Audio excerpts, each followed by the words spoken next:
بسم اللہ الرحمن الرحیم۔ شیطان کی تخلیق سے لے کر اس کے انجام تک قرآن و حدیث میں کئی اہم باتیں بیان کی گئی ہیں۔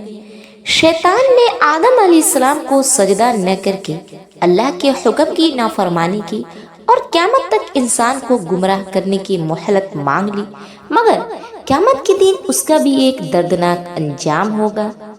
السلام علیکم محترم ناظرین، اسلامک تھاٹ آفیشیل میں آپ سب کا خوش آمدید ہے۔ امید کرتی ہوں کہ آپ سب خیریت سے ہوں گے۔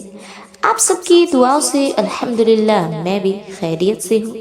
جب اللہ تعالیٰ نے حضرت آدم علیہ السلام کو پیدا کیا اور فرشتوں کو حکم دیا کہ وہ انہیں سجدہ کرے تو تمام فرشتوں نے سجدہ کیا، مگر ابلیس نے انکار کر دیا۔ ابلیس نے کہا، میں آدم سے بہتر ہوں، مجھے آگ سے پیدا کیا گیا اور اسے مٹی سے بنایا گیا ہے۔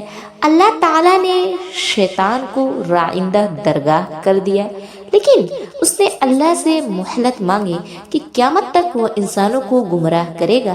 اللہ نے فرمایا، تجھے مہلت دی گئی، مگر جو میرے نیک بندے ہوں گے ان پر تیرا کوئی زور نہیں چلے گا۔ یہ مہلت قیامت تک کے دن کے لیے دی گئی تھی، مگر جب قیامت برپا ہو گئی تو شیطان اور اس کے تمام پیروکار کو سخت سزا دی جائے گی۔ قیامت کے دن جب حساب و کتاب کا وقت آئے گا تو شیطان اپنے پیروکار کو دھوکے دے کر بریء ہو جائے گا۔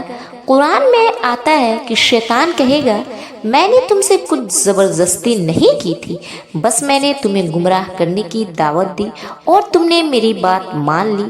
اب مجھے ملامت نہ کرو بلکہ اپنے آپ کو ملامت کرو، نہ میں تمہیں بچا سکتا ہوں نہ تم مجھے بچا سکتے ہو۔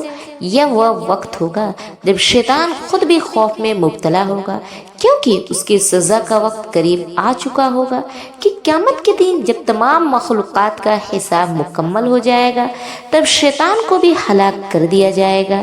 حضرت عبداللہ بن عباس رضی اللہ عنہ فرماتے ہیں کہ جب قیامت کا دن آئے گا تو ابلیس کو دوزخ میں گھسیٹ کر لے جایا جائے گا۔ اس وقت وہ اتنا ڈر جائے گا کہ کانپ رہا ہوگا اور رو رہا ہوگا، مگر اس کی کوئی معافی نہیں ہوگی۔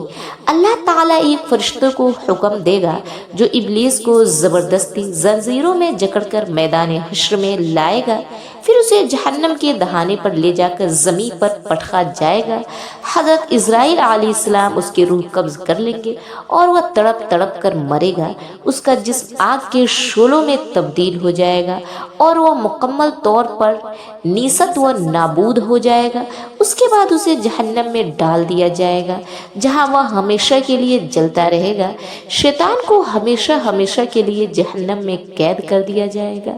قرآن میں آیا ہے، اور شیطان کہے گا، بے شک میں تم سے پہلے ہی کہہ چکا تھا کہ میں اللہ سے کیا ہوا وعدہ پورا نہیں کر سکتا تھا، میں تو صرف تمہیں گمراہ کرتا رہا، بس آج تم خود جہنم میں جاؤ۔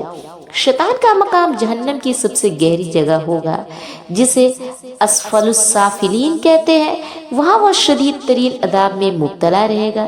شیطان کا انجام ہمیں کئی اسباق سکھاتا ہے۔ شیطان کا راستہ اختیار کرنے والے بھی ہلاک ہو گئے۔ جو لوگ اس کے فریب میں آ کر گناہوں میں مبتلا ہو گئے وہ بھی جہنم میں ڈالے جائیں گے۔ جو لوگ اللہ کی عبادت اور نیک کام کریں گے وہ شیطان کے حملوں سے محفوظ رہیں گے۔ وہ انسان کو فریب دیتا ہے مگر قیامت کے دن خود بھی بے بس ہو جائے گا۔ قیامت کے دن شیطان نہ صرف ذلیل و رسوا ہوگا بلکہ اسے انتہائی خوفناک انجام کا سامنا کرنا پڑے گا۔ وہی شیطان جو آج لوگوں کو بہکا رہا ہے وہی قیامت کے دن خود سب سے زیادہ پریشان ہوگا۔ جب حساب و کتاب مکمل ہو جائے گا اور جنتی جنت میں اور جہنمی جہنم میں چلے جائیں گے تب اللہ تعالیٰ کا حکم آئے گا کہ شیطان کو بھی اس کے انجام تک پہنچا دیا جائے۔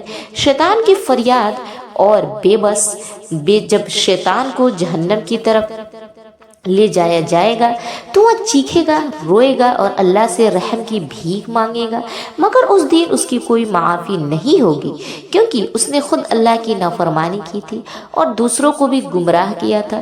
قرآن میں اللہ تعالیٰ فرماتے ہیں، اور جب سب فیصلے کر دیے جائیں گے تو شیطان کہے گا بے شک اللہ نے تم سے سچا وعدہ کیا تھا اور میں نے بھی تم سے وعدہ کیا تھا، مگر میں نے وعدہ خلافی کی، میرا تم پر کوئی زور نہ تھا، میں نے تو بس تمہیں گمراہ کیا اور تم نے میری بات مان لی۔ اب مجھے ملامت نہ کرو بلکہ اپنے آپ کو ملامت کرو۔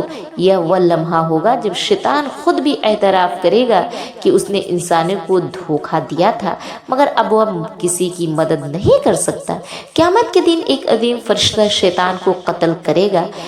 فرشتہ شیطان کو گھسیٹ کر جہنم کے کنارے لے جائے گا، اس کے سر پر زبردست ضرب لگائی جائے گی اور وہ چیخ مارے گا، وہ تڑپ تڑپ کر مرے گا اور اس کا جسم جل کر راکھ بن جائے گا۔ اس کے بعد اسے دوبارہ زندہ کیا جائے گا اور ہمیشہ ہمیشہ کے لیے جہنم میں ڈال دیا جائے گا۔ یہ منظر انتہائی عبرتناک ہوگا اور جہنمی لوگ یہ سب دیکھ کر مزید خوف میں مبتلا ہو جائیں گے۔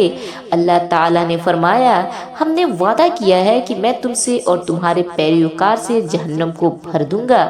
جہنم کے 7 درجے ہیں اور شیطان کو سب سے نچلے درجے یعنی اسفل السافلین میں رکھا جائے گا۔ جہنم میں شیطان کی سزا، وہ ہمیشہ جلتا رہے گا مگر کبھی ختم نہیں ہوگا۔ اسے جہنم کے شدید ترین عذاب میں رکھا جائے گا، اسے زنجیروں میں جکڑ کر ایسا جلایا جائے گا کہ وہ چیخے گا مگر کوئی اس کی مدد نہیں کرے گا۔ اس پر پگھلا ہوا تانبا اور کھولتا پانی ڈالا جائے گا۔ قرآن میں آیا ہے، اور اگر وہ پانی مانگیں گے تو انہیں ایسا پانی دیا جائے گا جو پگھلے ہوئے تانبے کی طرح ہوگا، جو ان کے چہرے کو جلا ڈالے گا۔ کیا ہی برا مشروب ہے اور کیا ہی بری جہنم کی جگہ ہے۔ شیطان کے ساتھ ساتھ وہ تمام لوگ جو اس کے راستے پر چلے انہیں بھی جہنم میں پھینک دیا جائے گا۔ شیطان قیامت کے دن کہے گا، بے شک میں نے بھی گناہ کیا مگر تم نے میری بات کیوں مانی؟ اب تمہارا میرا کوئی تعلق نہیں۔ جہنم میں شیطان کے ساتھی کون ہوں گے؟ فرعون، نمرود اور تمام سرکش حکمران لوگ جو دوسروں کو اللہ کی راہ سے روکتے رہے، جادوگر اور شیطانی عمل کرنے والے گمراہ علماء اور فتنہ پھیلانے والے لوگ۔ شیطان کا یہ انجام ہمیں چند اسباق دیتا ہے۔ شیطان فریب دیتا ہے مگر خود بھی بے بس ہے، وہ ہمیں گناہوں میں ڈال کر کہتا ہے کہ کچھ نہیں ہوگا مگر قیامت کے دن وہ خود بھی نہیں بچ سکے گا۔ شیطان ہمیں وقتی لذتوں میں ڈال کر گناہوں میں مبتلا کرتا ہے مگر اصل کامیابی وہی ہے جو آخرت میں ملے گی۔ جو لوگ قرآن و حدیث پر عمل کریں گے وہ شیطان کے فریب سے بچ جائیں گے اور جنت میں داخل ہوں گے۔ قیامت کے دن شیطان سب سے زیادہ خوف زدہ اور ذلیل ہونے والا مخلوق ہوگا اور اللہ تعالیٰ اسے سخت ترین عذاب دے گا اور وہ ہمیشہ ہمیشہ کے لیے جہنم میں قید کر دیا جائے گا۔ ہمیں چاہیے کہ ہم شیطان کے فریب میں نہ آئیں اور ہمیشہ اللہ کی پناہ مانگیں۔ اے اللہ، ہمیں شیطان کے شر سے بچا اور ہمیں صراط المستقیم پر چلنے کی توفیق عطا فرما۔ آمین۔